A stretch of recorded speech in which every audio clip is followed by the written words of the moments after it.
Anant Upender, Bharatiya Janata party Yuva Morcha జిల్లా అధ్యక్షుడిని. ఈరోజు తెలంగాణలో ప్రజాస్వామ్యం ఉందా లేదా అర్థం కావడం లేదు. తెలంగాణలో ఇలా డాక్టర్ బిఆర్ అంబేద్కర్ రాజ్యాంగం నడుస్తుందా లేకపోతే కల్వకుంట్ల రాజ్యాంగం నడుస్తుందా అర్థం కావట్లేదు. ఇలా ఎమ్మెల్యేలు ఎలా తయారయ్యారంటే ఇలా ఒక విలేకరి, ఒక స్టూడెంట్ ఇలా ప్రభుత్వ వ్యతిరేక విధానాలపై ఒక క్వశ్చన్ ప్రశ్నించే గొంతుకైతే వాళ్ళని ఈరోజు దాడులు తీయడం జరుగుతుంది. ఇలా విలేకరణ లేదు, లేదా స్టూడెంట్ అని లేదు, ఒక ప్రతిపక్ష నాయకుడు అని లేదు.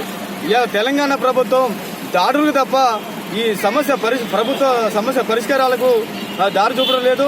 అదేవిధంగా ఈరోజు ఉస్మానియా యూనివర్సిటీలో జరిగినటువంటి సురేష్ అనే విద్యార్థి ఇలా టీఆర్ఎస్ ప్రభుత్వంలో యూనివర్సిటీలు ఈరోజు చాలా నిమ్మకు నీరెత్తినట్టుగా ఆ యూనివర్సిటీని వదిలిపెట్టడం, ఇలా విద్యా సమస్యల అన్నింటినీ కూడా చాలా వైఫల్యాలుగా నడిపిస్తున్నట్టు ప్రభుత్వం ఏంటంటే టీఆర్ఎస్ ప్రభుత్వం.